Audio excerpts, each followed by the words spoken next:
Hello दोस्तों, स्वागत है आप सबका हमारे YouTube channel genius study world में। दे रखा है मिस यूनिवर्स 2022 का विजेता किसे चुना गया है।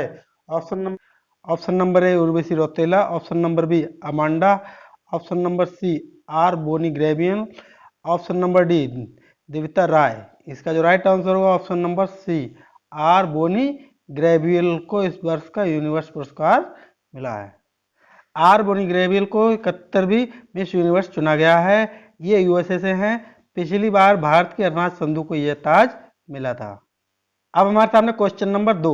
हाल ही में भारत ने किस देश को पेंटावेलेंट टीकों की 12,500 खुराक दान करने की घोषणा की है। Option number A Panama, option number B Bangladesh, option number C Cuba, option number D Nepal. तो इसका जो राइट आंसर होगा दोस्तों वो क्या होगा, ऑप्शन नंबर सी क्यूबा को। पेंटावेलेंट टीका बच्चों को 5 जानलेवा बीमारी से बचाता है। डिप्थीरिया, परटूटेस, टिटनेस, हेपेटाइटिस बी और हिप से सुरक्षा प्रदान करता है। हमारे सामने क्वेश्चन नंबर 3। हाल ही में किन देशों के मध्य मारमेक्स 2023 अभ्यास का आयोजन किया गया है। ऑप्शन नंबर ए अमेरिका और Sri Lanka, option number B Bharat और Sri Lanka, option number C America और Bharat, option number D America और ताइवान।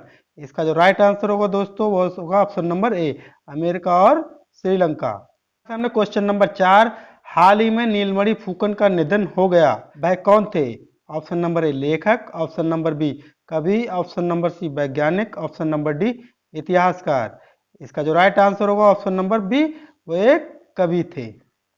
प्रसिद्ध असमिया कवि और ज्ञानपीठ पुरस्कार विजेता नीलमणि फुकन का निधन 89 वर्ष की उम्र में हो गया। अब हमारे सामने क्वेश्चन नंबर 5। हाल ही में किस कंपनी ने वुमेन आईपीएल के मीडिया राइट्स हासिल किए हैं। Option number A Netflix, option number B Viacom 18, option number C Sony, option number D Disney plus Hotstar. तो इसका जो राइट आंसर होगा ऑप्शन नंबर बी वाईकॉम 18 ने।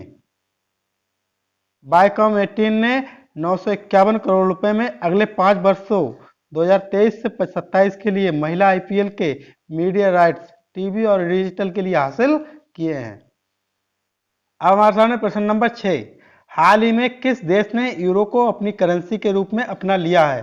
Option number A Sweden, option number B Croatia, option number C Denmark, option number D Switzerland. इसका जो right answer होगा option number B Croatia ने। 1 जनवरी 2023 को आधी रात से क्रोएशिया ने अपनी मुद्रा कूनो मुद्रा को अलविदा कह दिया और यूरो मुद्रा को अपना लिया है। इसके साथ ही क्रोएशिया 20वां यूरोपियन यूनियन स्टेट बन गया है जिसने यूरो को अपनी ऑफिशियल करेंसी के रूप में स्वीकार किया है। क्रोएशिया यूरोपियन यूनियन का सदस्य बना था। अब हमारे सामने प्रश्न नंबर 7। फरवरी 2023 में यूट्यूब के नए सीईओ कौन बने हैं। Option number A Andy Jassy, option number B Adam Mosseri, option number C Sundar Pichai, option number D Neal Mohan. इसका जो राइट आंसर होगा option number C Neal Mohan बने हैं। भारतीय अमेरिकी नील मोहन ने यूट्यूब के अगले सीईओ होंगे। यूट्यूब के सीईओ सुशांत वोचस्की ने व्यक्तिगत कारणों का हवाला देते हुए अपने इस्तीफे की घोषणा की है। नील मोहन वर्तमान में यूट्यूब के मुख्य उत्पादाधिकारी हैं। खेलो इंडिया यूथ गेम्स 2022 संपन्न हुआ। इस प्रतियोगिता में सबसे अधिक पदक किस राज्य ने जीते हैं। Option number A Maharashtra, option number B Rajasthan, option number C Haryana, option number D Gujarat. तो इसका जो राइट आंसर होगा दोस्तों ऑप्शन नंबर ए महाराष्ट्र ने सबसे ज्यादा पदक जीते हैं। खेलो इंडिया यूथ गेम्स 2022 का समापन 11 फरवरी 2023 को मध्य प्रदेश के भोपाल में एक समारोह के साथ हुआ। महाराष्ट्र ने 56 स्वर्ण पदक सहित 161 पदक जीतकर शीर्ष स्थान प्राप्त किया है। हरियाणा 141 स्वर्ण पदक सहित 128वें स्थान पर रहा है। सॉरी, यहाँ पे 41वें पदक होगा। 41 स्वर्ण पदक सहित 128 पदक के साथ दूसरे स्थान पर है और मध्य प्रदेश 39 स्वर्ण पदक सहित 96 पदकों के साथ तीसरे स्थान पर रहा है। अब हमारे सामने प्रश्न नंबर 9। इसरो द्वारा गगनयान मिशन के तहत कितने अंतरिक्ष यात्रियों को पृथ्वी की कक्षा में भेजा जाएगा। Option number A 3, option number B 5, option number C 2, option number D 7। इसका जो राइट आंसर होगा ऑप्शन नंबर ए 3 को। इसरो गगनयान परियोजना के में 3 सदस्यों के चालक दल को 400 किलोमीटर की कक्षा में 3 दिनों के मिशन के लिए भेजेगा। इस मिशन के लिए इसरो LMB-3 रॉकेट का उपयोग करेगा। नंबर 10, फरवरी 2023 में तुर्की और सीरिया में आए विनाशकारी भूकंप में भारत ने तुर्की की मदद के लिए कौन सा ऑपरेशन चलाया? Option number A operation goodwill, option number B operation Rakshak, option number C operation Dost, option number D operation red zone. इसका जो राइट आंसर होगा option number C operation Dost चलाया है। तुर्की में 6 फरवरी को आए विनाशकारी भूकंप ने भारी तबाही मचाई। रिएक्टर पैमाने पर 7.8, 7.6 और 6.0 तीव्रता के 3 भूकंप तुर्की और पड़ोसी सीरिया के विभिन्न क्षेत्रों में आए थे। अब हमारे सामने प्रश्न नंबर 11, केंद्रीय बजट 2023-24 की 7 प्राथमिकताएं सप्तऋषि में शामिल नहीं है। ऑप्शन नंबर ए युवा शक्ति, option number B health sector, option number C वित्तीय क्षेत्र, ऑप्शन नंबर डी समावेशी विकास। इसका जो राइट आंसर होगा option number B health sector इसमें शामिल नहीं है। केंद्रीय बजट 2023-24 की 7 प्राथमिकताओं को सप्तऋषि नाम दिया गया है तथा ये प्राथमिकताएं निम्न है। पहला है समावेशी विकास, दूसरा वंचितों को वरीयता और तीसरा है हमारा बुनियादी ढांचा और निवेश, चौथा क्षमता को उजागर करना, पांचवा हरित विकास, छठा युवा शक्ति और सातवां वित्तीय क्षेत्र। इस तरह से हेल्थ सेक्टर हमारा इसमें नहीं है। अब हमारे सामने प्रश्न नंबर 12, सर्वश्रेष्ठ फीफा पुरुष खिलाड़ी 2022 का पुरस्कार किसने जीता? Option number A Neymar, option number B David Silva, option number D Lionel Messi, option number D Thomas Muller. इसका जो राइट आंसर होगा option number C Lionel Messi ने सर्वश्रेष्ठ खिलाड़ी का पुरस्कार जीता। अब हमारे सामने प्रश्न नंबर 13, भारतीय कृषि अनुसंधान परिषद ICAR ने गेहूं की एक नई किस्म विकसित की है, इसका नाम है। Option number A HW 2044, option number B HD 3385, option number C PBW 502, option number C HS 365। इसका जो राइट आंसर होगा दोस्तों ऑप्शन नंबर बी HD 3385। ये किस्म मौसम के बदलते मिजाज और बढ़ती गर्मी के स्तर से उत्पन्न चुनौतियों को दूर कर सकती है। HD 33 यहाँ पे होगा 3385 नामक गेहूं की ये नई किस्म जल्दी बुआई के लिए उपयुक्त है और लू के प्रभाव से बचती है तथा मार्च के अंत से पहले इसकी कटाई की जा सकती है। अब हमारे सामने प्रश्न नंबर 14, UPI और पेनाउ को 21 फरवरी 2023 को दो देशों के नागरिकों के बीच धन के तेजी से आदान प्रदान के लिए जोड़ा गया है। पेनाउ किस देश की भुगतान प्रणाली है?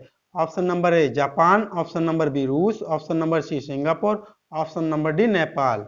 इसका जो राइट आंसर होगा दोस्तों ऑप्शन नंबर सी सिंगापुर का ये ऐप है। प्रधानमंत्री नरेंद्र मोदी और सिंगापुर के प्रधानमंत्री ली सीन लुंग ने डिजिटल भुगतान के क्षेत्र में एक बड़ी डील पर हस्ताक्षर किए हैं। भारत के UPI और सिंगापुर के पेनाउ को जोड़कर दोनों देशों के बीच क्रॉस बॉर्डर पेमेंट कनेक्टिविटी शुरू की गई है। 21 फरवरी को दोनों देशों के प्रधानमंत्रियों ने वीडियो कॉन्फ्रेंसिंग के जरिए इस कार्यक्रम में इसकी शुरुआत की है। अब हमारे सामने प्रश्न नंबर 15, किस देश की सरकार ने भारत से 300 इलेक्ट्रिक बसों की आपूर्ति का अनुरोध किया है? Option number A Indonesia, option number B Sri Lanka, option number C Bangladesh, option number D Nepal. इसका जो राइट आंसर होगा ऑप्शन नंबर सी बांग्लादेश ने। अब हमारे सामने प्रश्न नंबर 16, नीति आयोग के नए CEO के रूप में किसे नियुक्त किया गया है? Option number A Rajesh Sharma, option number B KV Bhardwaj, option number C H Subair, option number D BBR Subrahmanyam. इसका जो राइट आंसर होगा option number D BBR Subrahmanyam को नियुक्त किया गया है। कैबिनेट की नियुक्ति समिति ने इनको पदभार ग्रहण करने की तारीख से 2 साल की अवधि के लिए नियुक्ति को मंजूरी दी है। BBR सुब्रमण्यम परमेश्वरन अय्यर की जगह लेंगे। परमेश्वरन अय्यर को कार्यकारी निदेशक विश्व बैंक मुख्यालय वाशिंगटन DC USA के रूप में नियुक्त किया गया है। अब हमारे सामने प्रश्न नंबर 17, भारत की पहली electric AC double decker bus का नाम क्या है? Option number A switch EIV 22, option number B star bus, option number C SBR travels, option number C PMI photos. इसका जो राइट आंसर होगा वो option number A switch EIV 22।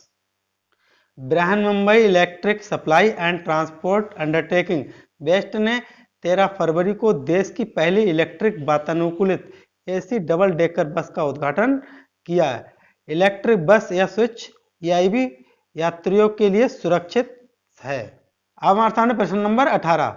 28 फरवरी 2023 को राष्ट्रपति भवन उद्यान, जिसे मुगल गार्डन के नाम से जाना जाता है, का नया नाम क्या कर दिया गया है? ऑप्शन नंबर ए राष्ट्रीय उद्यान, ऑप्शन नंबर बी कर्तव्य उद्यान, ऑप्शन नंबर सी पब्लिक उद्यान, ऑप्शन नंबर डी अमृत उद्यान।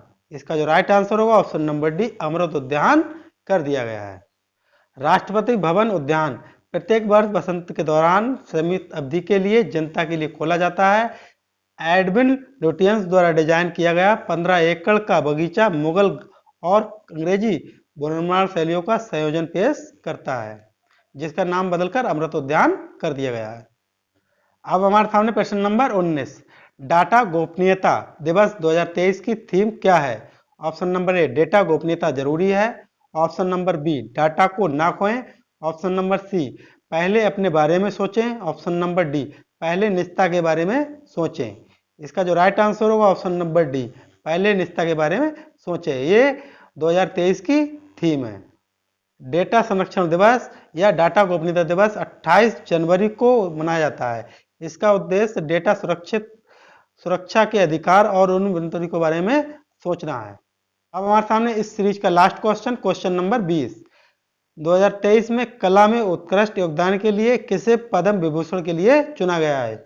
Option number A Madhumali, option number B Shri Kapil Kapoor, option number D Shri Zakir Hussain, option number D Shri Srinivas Vardhan.